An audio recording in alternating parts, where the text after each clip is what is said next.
Yan mga ka-idol. So magandang gabi mga ka-idol. So nandito tayo sa ating customer dito sa KTB Bar. So yan mga ka-idol, alas 8 ng gabi mga ka-idol. So yan replacement tayo ng running capacitor mga ka-idol sa ating aircon window type 1 HP mga ka-idol. So yung capacitor mga ka-idol 440 voltage mga ka-idol atong pinalitan ng bago kasi pinalitan ng bago ng ating customer mga ka-idol.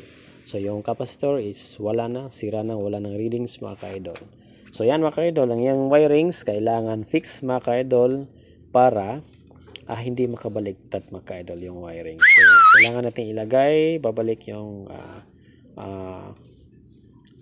aircon mga ka-idol. So kailangan natin testing kung andar ba ang ating aircon. So yan natin i-try. So yan mga idol, lalamig na ang ating aircon. So ating local.